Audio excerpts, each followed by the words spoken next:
Merci d'avoir accepté mon invitation. Très heureux de te recevoir ici.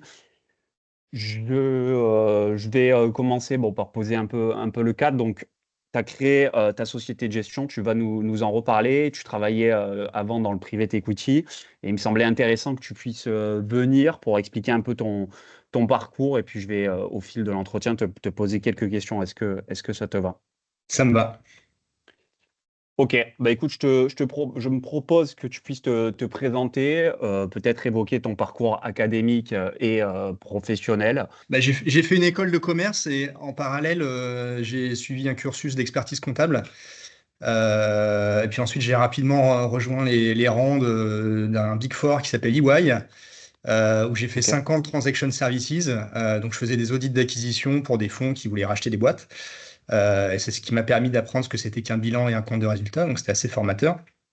ok, Mais le plan, c'était de pouvoir faire du private equity pour apprendre à être un bon investisseur. Donc, à l'issue de ces 5 ans, j'ai commencé à toquer à la porte de pas mal de fonds de private equity et qui m'ont tous fermé la porte en me disant: Ah ben non, mais en fait, tu comprends, on voudrait quelqu'un qui a plutôt fait du M&A, ou alors tu comprends, on voudrait quelqu'un qui a fait du conseil en strat.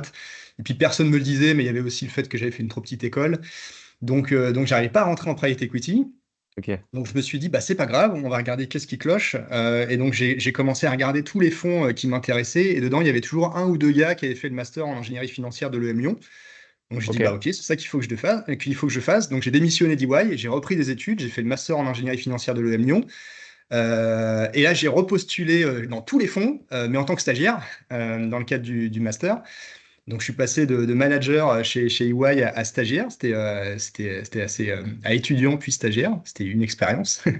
Et là encore, tous les fonds m'ont répondu, bah non, tu comprends, on va pas te prendre en stage, tu as 5 ans d'expérience, ça serait indécent de te prendre en stage. Jusqu'à ce que Ciparex me dise, attends, tu coûtes pas cher, tu as 5 ans d'expérience, allez viens, on te prend. Et donc c'est comme ça que j'ai commencé dans le private equity chez Ciparex en tant que stagiaire au début, puis ensuite j'ai rapidement rattrapé le retard. Et ok. j'ai passé 10 ans chez Ciparex, ce qui m'a permis d'apprendre le métier d'investisseur, c'était le plan, c'est pour ça que je voulais faire du private equity. Et au bout de 10 ans, alors en parallèle, j'avais toujours cette passion qui était la bourse, donc je faisais de l'investissement à titre perso. Je prenais mes propres lignes, je faisais mes propres investissements, et puis je communiquais un petit peu auprès de mes proches sur mes perfs. Et au bout d'un moment, ils ont commencé à me confier des capitaux quand ils ont vu mes perfs. Donc j'ai commencé à gérer leur argent aussi. Alors c'était très artisanal à l'époque, mais voilà. Et pendant tout ce temps-là, donc la journée, j'apprenais mon métier d'investisseur chez Ciparex, et puis bah, le soir et le week-end, j'appliquais sur mon propre portefeuille. Et j'ai D'accord. bien gardé précieusement tous mes relevés de transactions pendant ces 10 années en me disant, bah, le moment venu, quand je vais créer mon fonds, j'aurai besoin de montrer un track record, donc il faut bien que je les ai sous la main. Donc j'ai bien gardé tout ça. Et au bout de 10 ans, bah, j'ai tout scanné, j'ai fait une énorme data room que j'ai confiée au cabinet Deloitte et j'ai demandé à Deloitte de me faire un rapport pour certifier, enfin c'est pas, on n'appelle pas ça une certification, mais un rapport d'audit sur mes perfs. Donc aujourd'hui, j'ai un rapport de Deloitte qui dit Mathieu Marc a fait 14% par an sur les 10 dernières années, et c'est ça qui m'a permis de lever des fonds. Ah ouais, Sauf d'accord, ok. Sauf que bon, j'étais encore salarié chez Ciparex, donc c'est un peu compliqué d'aller démarcher des clients alors que je suis encore salarié, surtout à Lyon. C'est petit, surtout dans notre milieu, donc tout se sait. Ok.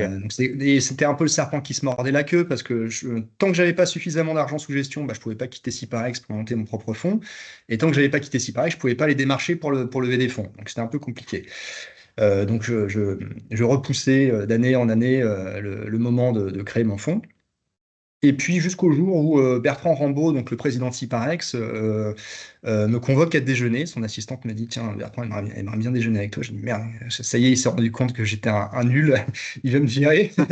Et puis en fait, non, c'est pas du tout ça. Il me dit, ben, on se parle pas souvent, j'ai besoin de savoir ce qui va pas chez Ciparex. Si tu as des idées de développement, on sait jamais.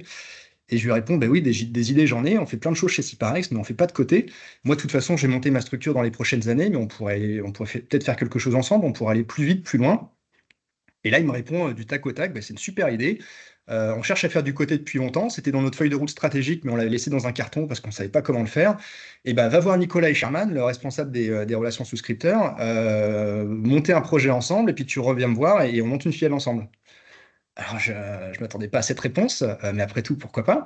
Et donc, ça a commencé comme ça. Et à partir de ce moment-là, ça a tout débloqué, puisque je pouvais aller voir officiellement des clients et puis leur dire, bah voilà, je suis encore chez Syparex, mais je suis en train de monter quelque chose avec eux. Est-ce que ça vous intéresse d'investir? Voilà mon track record.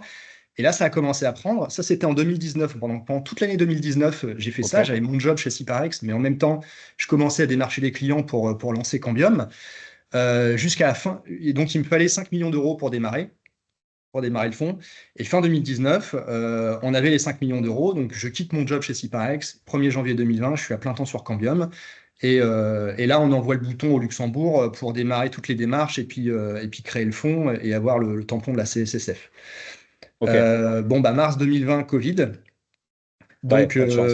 bah, tout en stand-by, Ouais. plus rien ne se passe. En plus, ce qui s'est passé au Luxembourg, c'était que juste avant, ils avaient changé toutes leurs procédures. Donc, ils étaient un petit peu désorganisés pour aborder cette phase-là avec le Covid. Et puis, en plus, avec le Brexit, tous les fonds anglais qui voulaient continuer à opérer en Europe se sont rabattus sur le Luxembourg, donc avec un afflux de dossiers comme pas possible. Donc, un gros goulet d'étranglement, ce qui fait que notre dossier, au lieu de mettre quelques mois à être validé, il a mis plus d'un an. Donc, le tampon de la CSSF, on l'a pas eu au printemps 2020, pardon, on l'a eu en février 2021. Et donc, en Ok. février 2021, on était prêt à démarrer. Et donc là, les Luxembourgeois me disent, bah, c'est bon, on est prêt, on a le tampon, t'envoies les 5 millions. Bah attendez, ça ne marche pas comme ça, il faut que je retourne voir tout le monde. Donc je retourne voir tout le monde, et là les gars me disent, bah, oui, mais t'es gentil, mais ça fait plus d'un an, l'argent je l'ai placé ailleurs, hein. Donc Ah voilà. ouais. Ah, et tu Donc pouvais pas le poser sur un compte, je sais pas, un compte en attendant, ça marche ah pas comme non, ça? non, non, Ouais. c'était des promesses de Ah oui, ok. souscription, mais il n'y avait rien de formalisé. Ok, Voilà. Donc, toute ok. l'année 2021, en fait, il a fallu refaire tout le boulot pour relever les 5 millions d'euros. Donc, on a reperdu un an. Ouais. Mais on a fini par le faire. Et donc, on a eu, ça y est, première valeur liquidative du fonds en janvier 2022. Et c'est ça D'accord. la première date anniversaire du fonds, janvier 2022. Ok. Ok, donc première valeur liquidative. Et avant, en fait, quand tu dis que quand tu le faisais chez Syparex, c'est-à-dire qu'il y a des gens qui te confiaient leur argent, mais il y avait rien d'officiel, donc c'était pas sous la forme d'un fonds. Ils te Non, non, confiaient. non, bah, c'était des proches, hein, donc ça se faisait de façon informelle, entre proches. Voilà. D'accord, ok.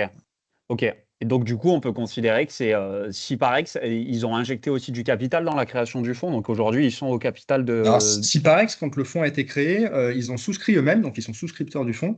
Et puis surtout, leur gros apport, ça a été de me présenter à tous leurs souscripteurs, personnes physiques, family office, donc ils m'ont mis en relation avec eux et ils m'ont beaucoup aidé pour lever les premiers millions d'euros. Ouais.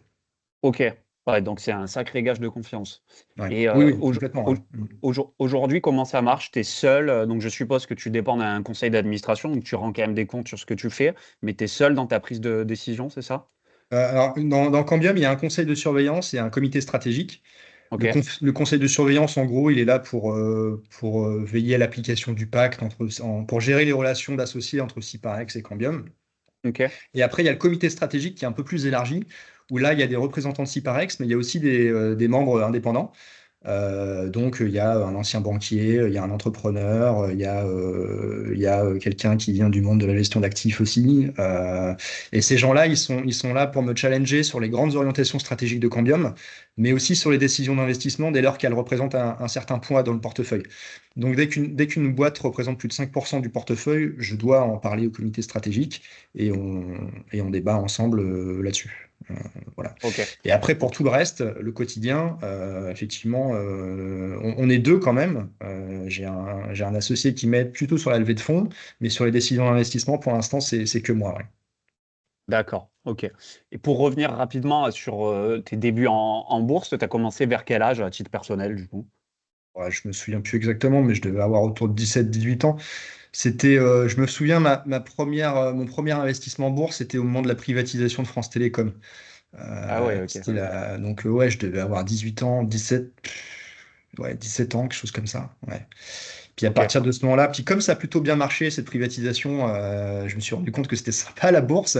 Donc à partir Ouais. de ce moment-là, j'ai commencé à acheter tous les bouquins que je pouvais trouver sur le sujet pour me former tout seul. Sauf que j'étais un gamin, j'avais 17 ans et en plus c'était fin des années 90, donc c'était le début de la bulle Internet. Ok. Ouais. Donc tu mets un gamin dans ce contexte-là, et ben, il se passe des conneries quoi. En plus à l'époque c'était le règlement mensuel, donc c'était l'ancêtre du SRD. Donc, je faisais tout avec effet de levier sur le règlement mensuel, sans y connaître rien du tout aux boîtes dans lesquelles j'investissais. Donc, c'était n'importe quoi. J'avais investi 10 000 francs à l'époque et j'ai tout perdu. Et ça a été une très bonne leçon parce qu'à partir de ce moment-là, je me suis dit, bon, on arrête les conneries, il faut qu'on apprenne comment on fait pour être un bon investisseur. Et comment on fait pour être un bon investisseur? Bah, il y a deux voies. Il y a soit la bourse, soit il y a un truc, ça s'appelle le private equity. Voilà, ça a l'air d'être plus proche des boîtes, plus proche des entrepreneurs. On va peut-être plutôt faire ça. Comment on fait pour faire du private equity? Bon, bah, apparemment, faut faire de l'audit. Donc, je me suis engagé vers l'audit. Et puis ensuite, bah, on en vient au parcours que j'ai décrit tout à l'heure. Mais voilà, ça a été une très bonne leçon de perdre ces 10 000 francs. Parce que du coup, ça m'a poussé dans cette voie-là pour devenir un bon investisseur. Ok. Ok. Donc, première valeur liquidative de Cambium 2022, c'est ça? Ouais, janvier 2022. Ok, janvier 2022. Je mettrai dans la description pour les gens que ça intéresse, bah, bien entendu, le site de Cambium où Mathieu partage son portefeuille et ses réflexions. C'est ça, tu as des newsletters publics, hein, Mathieu, c'est ça? Les newsletters, elles sont publiques, ouais. Il y a pas d'informations confidentielles dedans sur les Ok, souscripteurs ou quoi que ce soit.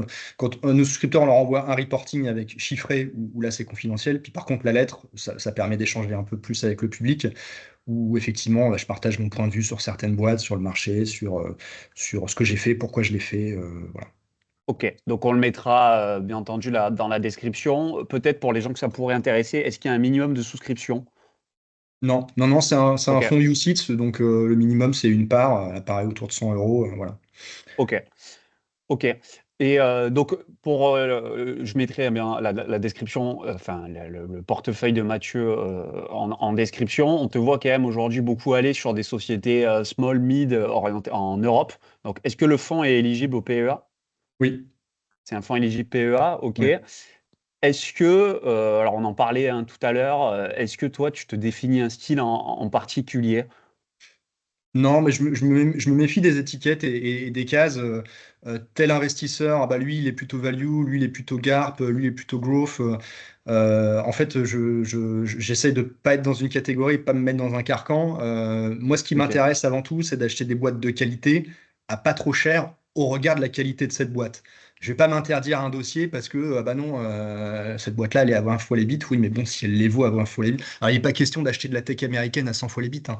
Mais, euh, ok, mais, mais je suis capable de payer un petit peu plus cher quand il y a vraiment une boîte de qualité avec de la récurrence. Par exemple, un modèle SaaS archi récurrent où tu as 1 ou 2% de churn, une boîte hyper rentable qui génère du cash. Bah, voilà, ça a une valeur. Ça se paye par rapport à une boîte industrielle qui tous les matins doit se lever pour aller remplir son carnet de commandes. Donc tout dépend du contexte en fait. Il n'y a pas. Il y a ok, pas des cases, je suis pas dans une case définie. Par contre, ce qui est sûr, c'est que c'est France, Europe, small, mid cap. J'irai pas faire des large cap américaines, par exemple. J'irai pas faire des pays émergents. J'irai pas investir en Chine parce que j'y connais rien et je suis pas compétent dans ce domaine.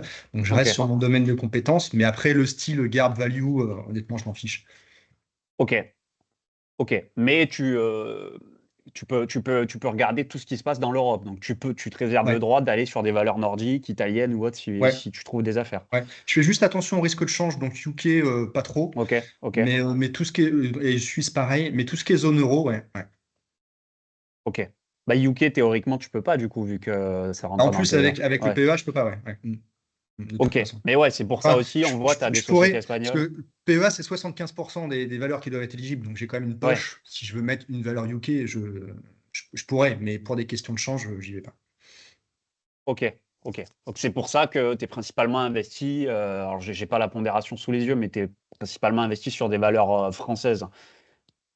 Ouais, parce que c'est les valeurs que je connais le mieux. Ça fait Ok, plus de 20 ans que j'investis en bourse, donc la cote française, je la connais presque par cœur, donc c'est plus facile de faire des diligences.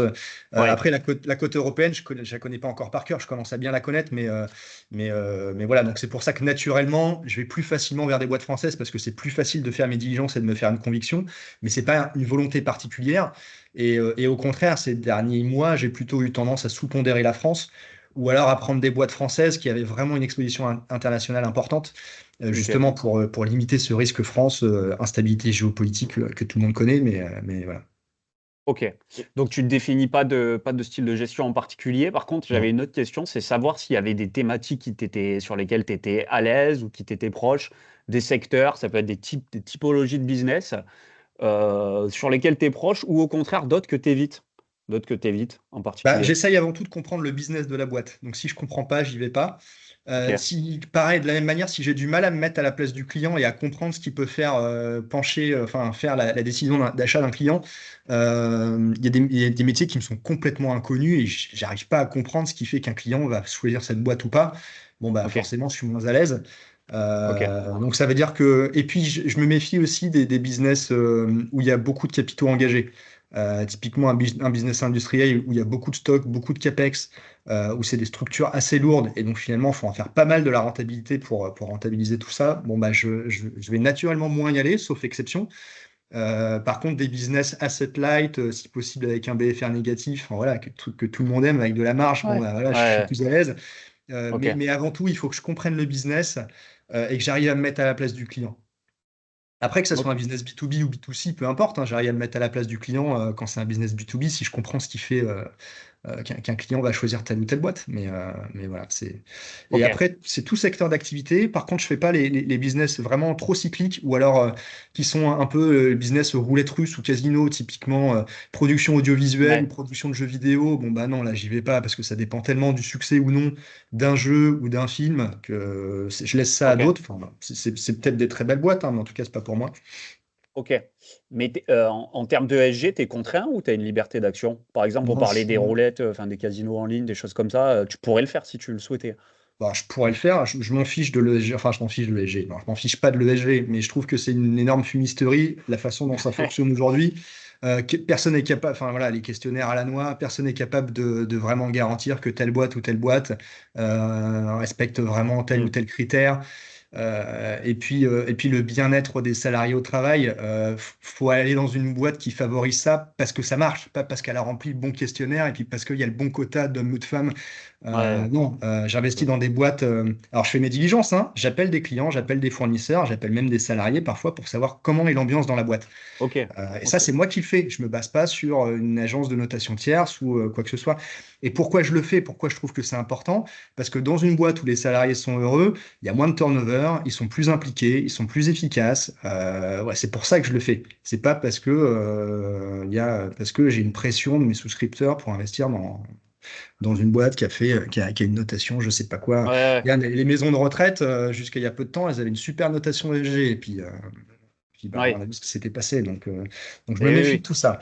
Donc moi, j'ai la chance de ne pas avoir cette contrainte-là parce que j'ai des souscripteurs qui sont plutôt des personnes physiques, c'est des entrepreneurs. ok, C'est pas des instits, donc ils font un peu ce qu'ils veulent avec leur argent et eux, ce qu'ils veulent. Bon, c'est pas qu'on investisse dans n'importe quoi, hein. De toute façon, naturellement, j'irai pas vers le jeu en ligne, vers le tabac ou l'alcool ou ce genre de choses. ok, Mais j'ai pas cette pression-là de la part de mes souscripteurs. Mes souscripteurs, ce qu'ils me demandent, c'est de la perf et d'investir dans des ouais, belles boîtes. Voilà. ouais, ok. Euh, ce qui m'intéressait de savoir aussi, c'est est-ce que tu as un processus d'investissement strict? C'est-à-dire que tu appliques une checklist ou alors des questionnements obligatoires auxquels tu veux absolument une réponse, ou tu t'obliges d'aller voir le management une fois par an. Tu le disais déjà tout à l'heure, c'est que tu veux comprendre l'expérience client, enfin, tu veux vraiment comprendre le business, mais est-ce que tu as d'autres process ou d'autres questionnements obligatoires que tu te fixes? Bah, j'ai pas une grille d'analyse sur Excel que je coche au fur et à mesure. La grille d'analyse, elle est dans ma tête. Mais par contre, effectivement, j'ai des critères que j'affectionne quand je regarde un dossier d'investissement. Mais là, encore une fois, je me méfie des jugements un peu tout faits et du côté checklist. Hmm, Parce que tu peux. Alors, ce qui m'intéresse, les critères que je regarde en priorité, c'est le taux de croissance de la boîte, c'est sa marge d'EBIT. Pas trop la marge d'EBITDA, parce que ça peut vachement varier entre une boîte industrielle et une boîte de service, par exemple. Donc, je regarde ok, plutôt l'EBIT. Je regarde le retour sur capitaux employés, c'est l'indicateur le plus important pour moi aussi. ok. Le free cash flow yield aussi, c'est important pour moi. Mais tous ces indicateurs-là, ils sont à mettre en regard d'un contexte. Par exemple, tu peux avoir un super free cash flow yield, mais tout simplement parce que la boîte, elle ronronne ou elle est plutôt dans une pente de décroissance, en stagnation, voire en décroissance. Donc, elle crache du cash comme c'est pas possible, mais en fait, elle est dans une impasse. Donc, c'est pas forcément un bon dossier d'investissement. À l'inverse, une boîte qui crache pas beaucoup de free cash flow à un instant T, parce qu'elle vient de remporter un gros contrat, il faut qu'elle reconstitue ses stocks et elle vient de faire un petit peu de CapEx, bah, ça peut être un bon dossier d'investissement, alors qu'elle coche pas forcément la case du free cash flow que tu pouvais avoir en tête. Mais donc, je mets toujours ça en rapport d'un contexte. De la même manière, une boîte comme LDLC, par exemple, euh, tu regardes le multiple d'EBIT, Mm. ça n'a pas forcément de sens parce que c'est une boîte qui aujourd'hui, est-ce qu'elle fait 1 million ou 3 millions d'EBIT? C'est pas ça le sujet. LDLC, c'est une boîte qui est essentiellement de coûts fixes. Donc tu sais que quand le marché va redémarrer, ça va tout de suite avoir un impact très fort sur la rentabilité. Et le sujet, c'est pas de savoir si elle fait 1 million ou 3 millions d'EBIT. Le sujet, c'est de savoir est-ce qu'elle va revenir aux 60 millions d'EBIT qu'elle a fait juste après le Covid. Alors, elle ne reviendra certainement pas à 60 millions d'EBIT, mais déjà, si elle en fait 30, c'est pas mal. Et sachant que bah, le Covid, mine de rien, ça fait 5 ans maintenant, il va falloir rééquiper. Il y a eu une grosse vague d'équipement juste après, mais bah, au bout d'un moment, ça devient obsolète, tout cet équipement. Donc, il va falloir Mm. rééquiper les ménages et les boîtes. Et quand ça va revenir, ça va avoir un impact mécanique très fort sur la rentabilité de cette boîte. Donc, finalement, le multiple d'EBIT à un instant T aujourd'hui, il ne veut pas dire grand-chose. C'est toujours à mettre en regard du contexte. Ok. Ouais, au regard du contexte et de la boîte en question, justement. Ouais. Donc, c'est Et de la qualité de la boîte. Ouais. ok. Parce que sur LDLC, par exemple, on est quand même sur une boîte relativement cyclique. C'est intéressant de regarder dans le passé comment elle s'est comportée sur des bas de cycle, Ouais. l'allocation de capital dans ces moments-là, des choses comme Bah là, ça. typiquement, on est en bas de cycle en ce moment, et on voit Oui. que bon, bah, en bas de cycle, elle est à 0, moins, un peu plus. En EBIT, elle est entre Mm. moins 3 et plus 3. Mais l'essentiel, c'est ce qu'elle arrive à tenir. Et comme c'est une boîte qui est plutôt saine, enfin, un bilan qui est plutôt sain, tu sais qu'elle va pouvoir tenir pendant cette phase-là. Et dès que ça va redémarrer, bah là, pour le coup, tu vas avoir un bel impact sur l'EBIT. Et donc un cours Ok. qui va s'ajuster de la même manière. Ok. Donc, parce que moi, enfin, je me pose des questions et je pense que certains se posent les mêmes questions que moi, mais on a l'impression qu'en fait, dans des asset managers, enfin, dans des assets, tout est très quantitatif. C'est-à-dire que vous avez des Excel de modélisation financière et Ouais. qu'en fonction de ça, il y a une checklist qui s'applique et que les décisions, après, même si on se doute qu'il y a aussi un comité de gestion et des débats sur l'aspect qualitatif de la société. Mais est-ce que toi, tu fonctionnes avec est-ce que tu fais à chaque fois systématiquement des modélisations financières basées sur un DCF ou autre modèle? Alors le DCF, en fait, j'ai appris ça à l'école. C'est génial, c'est super marrant intellectuellement, c'est super le DCF. Ouais. Quand je suis arrivé le premier jour en stage chez Ciparex et que j'ai commencé à faire une vélo avec un DCF, on m'a dit non mais t'es gentil, tu ranges ton truc là. Ah ouais? Euh, Nous, ce qu'on regarde, c'est la boîte, le management, ses clients, le multiple débit, bien sûr, mais ton DCF, c'est sympa, mais tu laisses ça à la banque d'affaires. Voilà. Ah Donc, ouais, d'accord, ok. des DCF, j'en fais pas. Je suis peut-être un con old school, hein, j'en sais rien, c'est peut-être. Mais en tout Ouais, cas, bon, j'en fais pas. Par contre, des multiples débits d'âge, je regarde. La boîte, je regarde. Bien sûr, je modélise, je fais moi-même mon BP sur la boîte aussi, pour challenger un petit peu les informations bah, que peut donner le management et puis que le marché peut se faire sur une boîte. Mais le DCF, non, je ne regarde pas trop. Parce que c'est d'accord. tellement sensible en fonction des variables, des paramètres que tu peux mettre dedans. Un DCF, tu peux lui faire dire n'importe quoi en fonction de. Ouais. Non, mais je te rejoins complètement. Mais aujourd'hui, quand on décide d'un cours cible sur une action, c'est principalement basé quand les grandes banques d'affaires elles décident d'une valeur cible sur une action, c'est basé la plupart du temps sur un DCF. Bah, c'est pour ça que j'ai pas de valeur cible sur une action. Ouais, Quand tu ok. me poses la question, Ah, c'est quoi mais ta valeur cible? J'en sais rien, j'ai pas de valeur cible sur une action. Moi, tant que la boîte continue à se développer et que le multiple est pas débile, bah, je reste. J'ai pas de raison de me barrer parce que, tiens, j'avais mis 20 euros de cours cible, donc ça y est, on est à 20 euros, je me casse. Bah non. ouais, non, mais Si la boîte c'est continue à se intéressant ce que développer. tu dis parce que enfin, c'est plutôt rare les gens qui fonctionnent de cette façon-là. Aujourd'hui, il y a dès que tu regardes une analyse d'une action en particulier, il y a un cours cible. Ouais, Il y a j'ai un cours jamais cible compris qui est l'utilité de défini. ça. Ok. Ok, non, mais c'est intéressant. Et une autre question qui m'intéresse, c'est savoir, vu que tu as une expérience dans les sociétés cotées et non cotées, c'est quelle différence tu as pu constater, que ça soit dans le business ou des différences dans l'analyse financière? Est-ce qu'il y a des choses à noter en particulier? Bah, les boîtes en elles-mêmes, elles changent pas. Il n'y a pas de différence entre une société cotée et une société non cotée, dans son business en tout cas, je veux dire. Ouais, Après, dans la façon dont les dirigeants communiquent, c'est quand même assez différent. C'est vrai que les dirigeants d'une boîte cotée, ils sont un peu formatés bourse. Et c'est marrant, c'est pas du tout la même manière de communiquer que des dirigeants de boîtes non cotées.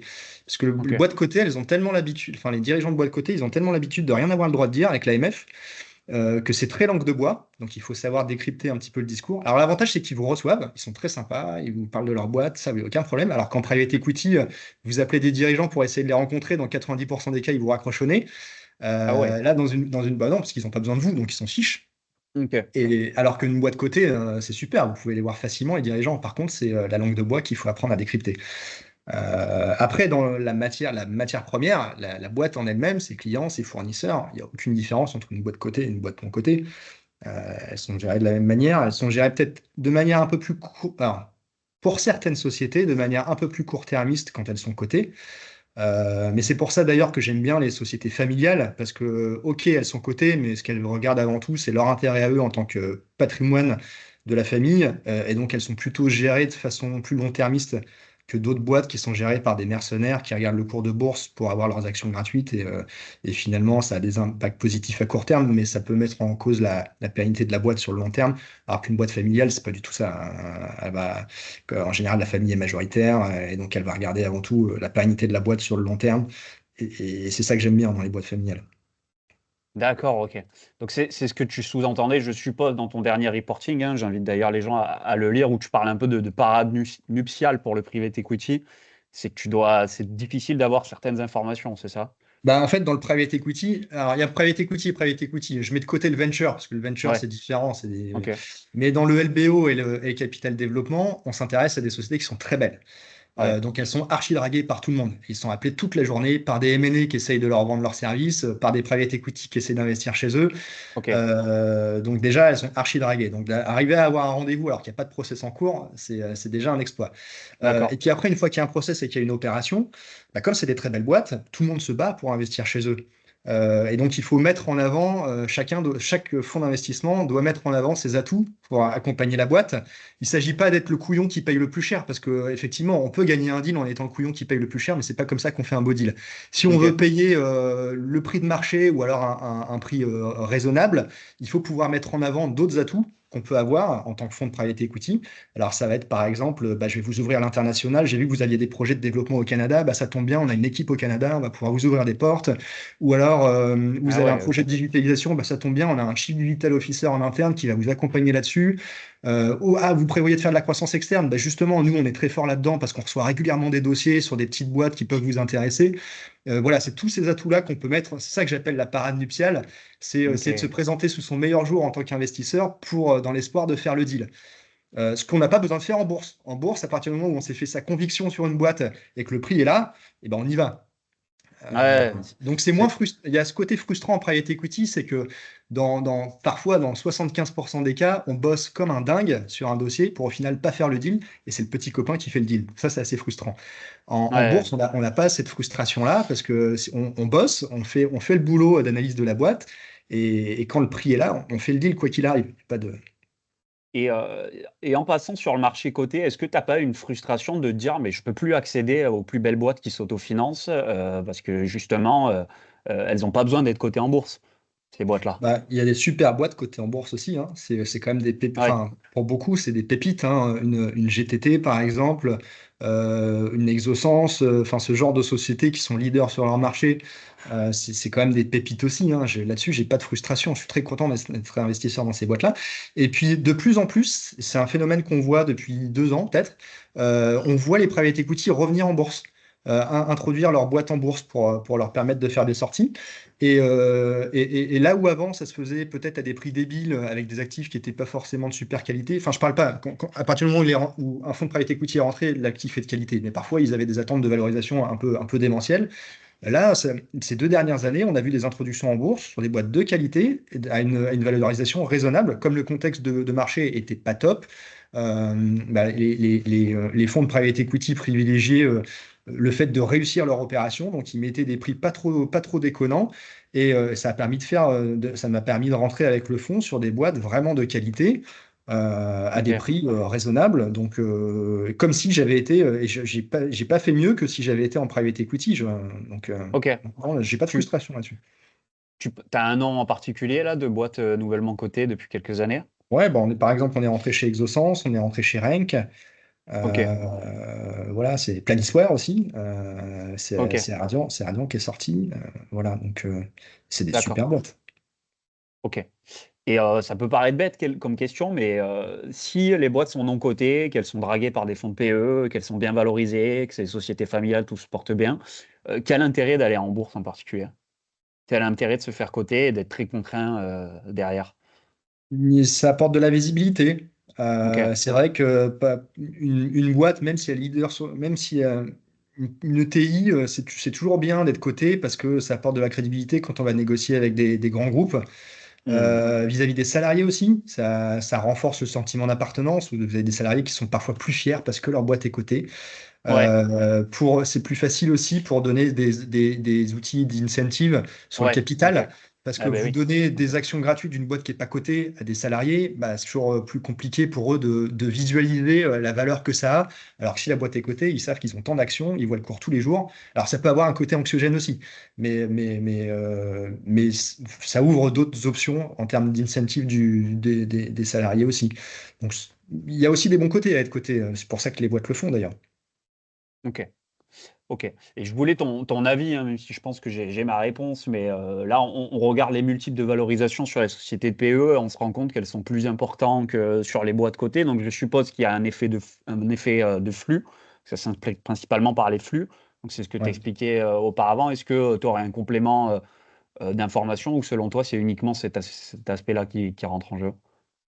Bah, je pense oui, effectivement, il y a un effet flux qui est important, parce que le private equity a levé beaucoup d'argent ces dernières années, il doit Hmm. l'investir, donc bah, et mécaniquement, il n'y a pas plus de cibles, il n'y a pas plus de boîtes, donc forcément, ça fait monter les valos.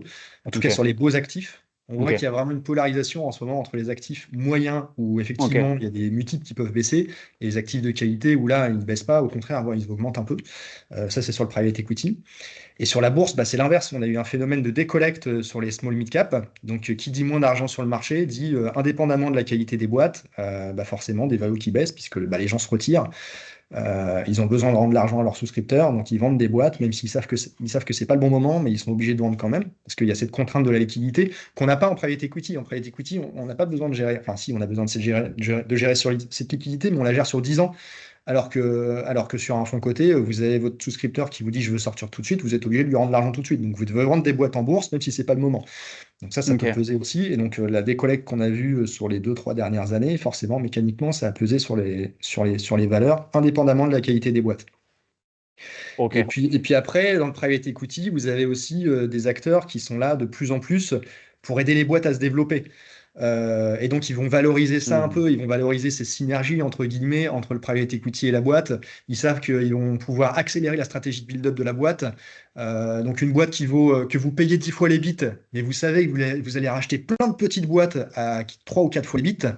Bah, vous êtes capable de payer un petit peu plus cher votre plateforme parce que vous savez que au global, ça va vous faire un multiple qui sera en moyenne plus bas que ce que vous avez payé au départ.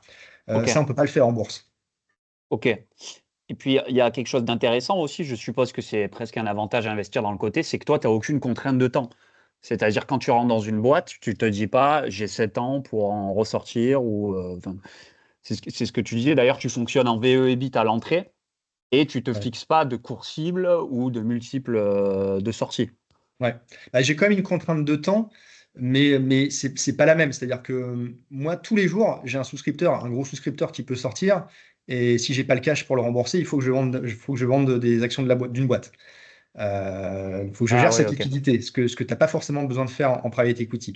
Par contre, en private equity, tu sais que les 5 premières années de ton fonds, tu dois investir et que les 5 années suivantes, tu dois désinvestir. Tu n'as pas le choix. Hmm. Donc, tu sais que la boîte, peu importe si elle est magnifique et si tu aimerais bien rester ou pas, tu sais que de toute façon, tu vas devoir en sortir. Moi, c'est pas le cas. C'est vrai qu'une boîte qui est belle, si j'ai pas de retrait en face, bah, je peux y rester ad vitam aeternam si elle continue de se développer. Il n'y a pas de Ok. problème. Et toi, t'as une taille t'as un encours sur gestion qui te permet d'aller sur des sociétés avec un faible flottant, une liquidité quand même assez restreinte. Donc toi, t'as pas de contraintes à ce niveau-là. On te voit aller sur Clinica Baviera, par exemple, qui a un très faible flottant. Bah, c'est l'avantage d'être petit, ouais. Ouais, ok, Faut bien qu'il y ait des avantages à être petit. C'est ok, que bah, on peut faire des trucs que les plus gros ne peuvent pas se permettre parce que bah, on a moins d'argent à déployer. Donc on peut aller sur des petites sociétés où il n'y a pas beaucoup de flottants. Parce que quand on veut constituer sa ligne, c'est plus facile et quand on veut sortir, c'est plus facile aussi. C'est sûr que quand on gère un fonds de 300 millions, c'est plus compliqué de se faire une grosse ligne dans un Precia ou dans un Clinica Baviera. Ouais. ok.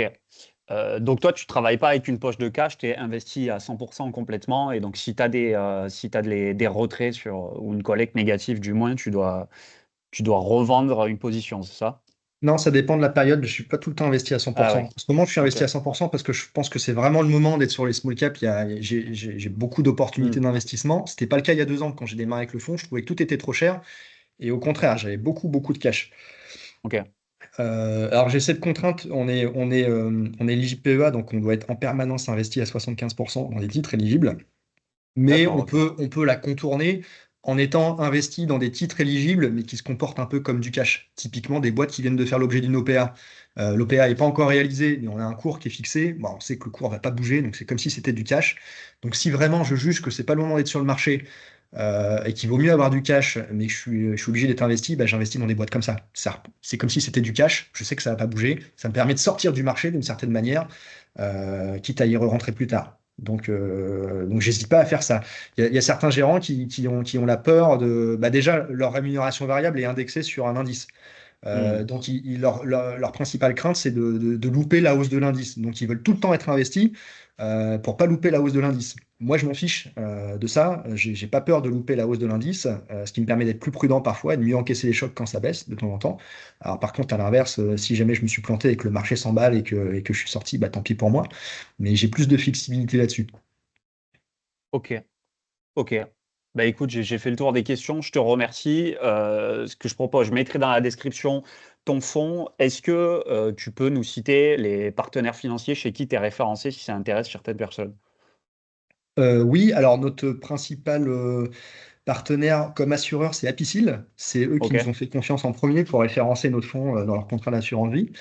ok, Puis après, il y en a d'autres qu'on suivi. Bah, il y a déjà pas mal d'assureurs luxembourgeois. C'est vrai que chez les assureurs vie ouais, luxembourgeois, on est référencé chez un peu tout le monde. On est éligible aussi au PER du Crédit ok, Agricole. ok, C'est bon à ok, savoir. On a un souscripteur qui l'a fait, ça. Voilà. Et puis on continue notre référencement petit à petit chez les principaux assureurs. ok. Bah écoute, je te remercie Mathieu. Je mettrai toutes les références du site notamment dans la description, comme ça les gens peuvent aller voir et avoir les infos de leur côté. Je te remercie en tout cas d'être venu et puis je te dis à bientôt. Merci, à bientôt.